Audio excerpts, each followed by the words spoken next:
Hello everyone, welcome to my channel EduOrion. In this video, I'm going to explain question number 3, exercise 3.7, which is an optional exercise, chapter 3, pair of linear equation in two variable. So question is very interesting. ध्यान से समझिए. A train covered a certain distance at a uniform speed. Suppose there is a distance. एक train को किसी A point से B point तक जाना है, इतना सर्टेन डिस्टेंस है. अब वो ट्रेन एक यूनिफॉर्म स्पीड से चल रही है, लेकिन अब हम दो सिचुएशन दिए, उसमें मॉडरेशंस क्या होंगी वो देखिए. If the train would have been 10 kilometre faster, अभी ट्रेन चल रही थी, अगर मैं ट्रेन की स्पीड को बढ़ा दूं, 10 किलोमीटर पर आवर बढ़ा दूं, अब आप देखिए इस पॉइंट से चल रही है, अगर स्पीड बढ़ गई तो ये डिस्टेंस कम टाइम में कवर करेगी. कितना कम? It would have taken 2 hours less, यानी 2 घंटे कम लेगी. शेड्यूल टाइम जो उसका पहुंचने का था उससे 2 घंटे पहले ही पहुंच जाएगी. And if the train were slower by 10 kilometre, और अगर ट्रेन की स्पीड को 10 किलोमीटर पर आवर पहले चल रही थी, उसको मैंने उससे अब स्लो कर दिया, थोड़ा स्लो चलना शुरू हुई है, तो अब जब वो स्लो चलेगी तो अपने डेस्टिनेशन पॉइंट तक पहुंचने में टाइम ज़्यादा लेगी. कितना ज़्यादा?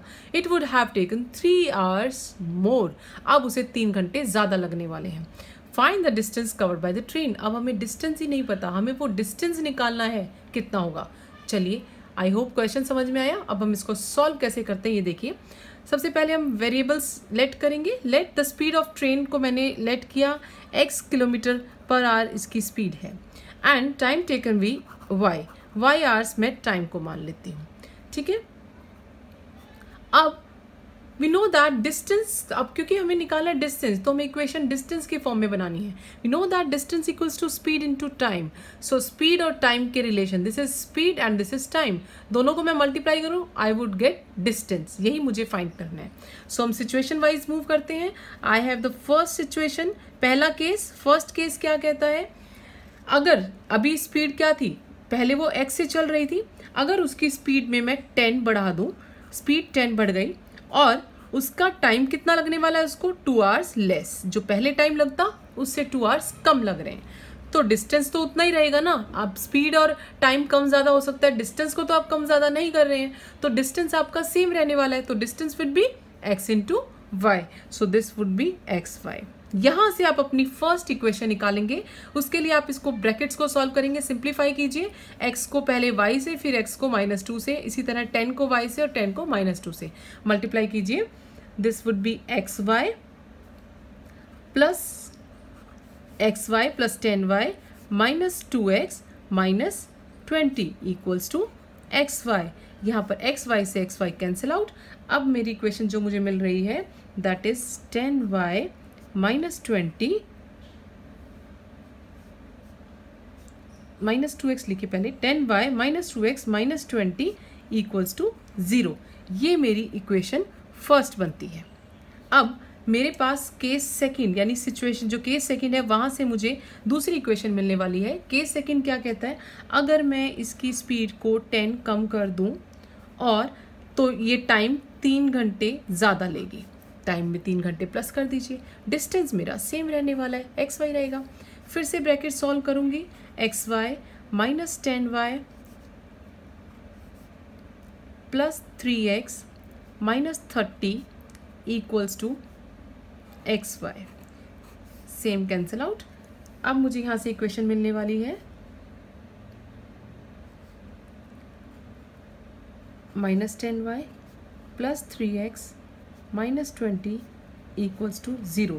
इस इक्वेशन को मैं इस तरीके से भी लिख सकती हूँ कि x को आप पहले लिख लें, y को बाद में, उससे कोई फ़र्क नहीं पड़ता.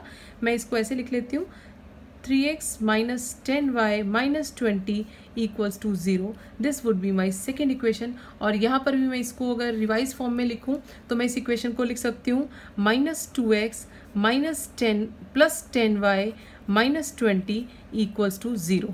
और मैं इसी अपनी इक्वेशन 1 मान लेती हूँ. इससे कोई फ़र्क नहीं पड़ने वाला है, बस मैंने x को पहले रखा है, y को बाद में रखा है. ठीक है. अब मुझे किस मेथड से मैं इसको सॉल्व करूँ ये मुझे सोचना है. This is my equation. एक इक्वेशन मेरी ये है और एक इक्वेशन मेरी ये है. अब मैं इसको सॉल्व करने के लिए यहाँ पर मेथड जो यूज़ कर रही हूँ that is cross multiplication method. So सबसे पहले आप लिखेंगे यूजिंग, देखिए लीनियर इक्वेशन इन 2 वेरिएबल्स को आप जब तक मेंशन ना किया गया आप किसी भी मेथड से सॉल्व कर सकते हैं. एज पर द सुटेबिलिटी आप देखेंगे कौन सा मेथड बेस्ट सूट कर रहा है. तो यहाँ पर आपको 2 मोटिव पूरे होते हैं। इस क्वेश्चन को हम क्रॉस मल्टीप्लीकेशन भी हम सीख लेंगे किस तरीके से होता है। So using cross multiplication will solve this. Cross multiplication के लिए सबसे पहले आपको जो वेरिएबल्स हैं उनके कोफिशिएंट्स की वैल्यू, कांस्टेंट वेरिएबल, 2 वेरिएबल है और एक कांस्टेंट है, उनके मुझे कोफिशिएंट्स की वैल्यूज चाहिए, तो मैं वो लिखने वाली हूँ। सो सबसे पहले यहाँ पर आपको क्या चीज़ें चाहिए, आपको चाहिए A1, A2, B1, B2, C1 and C2।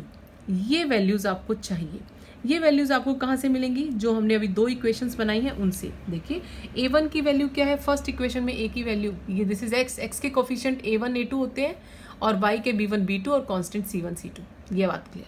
अब x के कोफिशिएंट इज -2, यहाँ लिखिए -2 एंड यहाँ पर x यानी A2 का कोफिशिएंट इज 3, B1 का कोफिशिएंट इज 10, B2 का कोफिशिएंट इज -10, C1 का कोफिशिएंट इज -20 एंड C2 का coefficient is it was -30. It's -30, right? As per the equation it was -30. So ये मेरे 3 कोफिशिएंट्स, 3 वैल्यूज आ जाती हैं। अब मुझे इनसे क्रॉस मल्टीप्लिकेशन के फॉर्मूले में वैल्यूज पुट करनी है। सबसे पहले मैं फॉर्मूला रिकॉल कर दूं।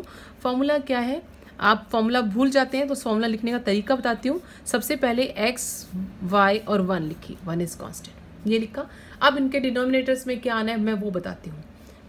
कैसे लिखना है, याद करने का तरीका, x है, x के लिए मैं ये भूल जाती हूँ, इसको हाइड कर दीजिए। बचता क्या है, b c, तो यहाँ और यहाँ फॉर्मूला है 12 21। देखिए b पहले आप लिखिए BC माइनस BC, अब यहाँ पे B1 C2 and B2 C1। अब y के लिए इसको हाइड कीजिए, गाड़ी सीधी चल रही है फिर वापस आ रही, इस डायरेक्शन में हमें मूव करना है। तो अगर मैं b को हाइड करती हूँ तो पहले c की वैल्यू और फिर a की वैल्यू, तो यहाँ पर आएगा CA और CA। अब CA कौन सा, formula 12 21, C1 A2 C2 A1, 12 21।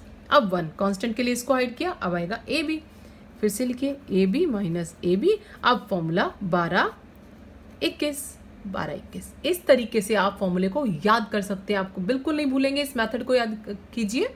अब सॉल्व कैसे करते हैं, इन वैल्यूज को मल्टीप्लिकेशन में दिक्कत ना है, हम इसको इस तरीके से भी लिख सकते हैं, या तो डायरेक्ट वैल्यूज पुट कर दीजिए, अदरवाइज x अपॉन में, अब मुझे इसके कोफिशिएंट भूल जाइए, ये दोनों वैल्यूज लिखिए।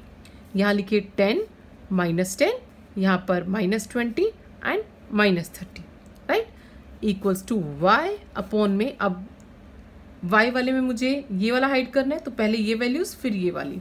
सो पहले -20 -30, फिर यहाँ पर -2 एंड 3। अब 1 के नीचे मुझे क्या चाहिए, ये वाला हाइड करूँगी, -2 और -3 पहले आएगा, -2 और 3, और इधर 10 और -10। अब मुझे करना है क्रॉस मल्टीप्लिकेशन मेथड है, तो हम करेंगे क्रॉस, पुट द क्रॉस। आप क्रॉस लगाइए, क्रॉस की डायरेक्शन ध्यान कीजिएगा, ऊपर से नीचे, नीचे से ऊपर। पहले ऊपर से नीचे वाला लिखेंगे, माइनस में नीचे से ऊपर, B1 C2 B2 C1। तो अब मैं इसको सॉल्व करूंगी। 10 multiply by -30, that would be -300। 20 और 10 को मल्टीप्लाई करेंगे, you will get 200। Minus minus plus हो जाता है, लेकिन आपको फिर से माइनस करना है, इसीलिए आएगा -200। और यहाँ आने वाला है -60, फिर प्लस, और फिर वापस से आके -60, क्योंकि 30 × 2 = 60, और माइनस माइनस प्लस हो जाता है, लेकिन हमें इस डायरेक्शन माइनस ये करना है, तो फिर से मेरा -60। यहाँ पर माइनस माइनस प्लस हो जाएगा, तो 20, और ये -20 -30। अब इनकी वैल्यूज को सॉल्व कीजिए। 300 में 200 प्लस होंगे, लेकिन माइनस माइनस साइन माइनस का रहेगा, दैट वुड बी 500।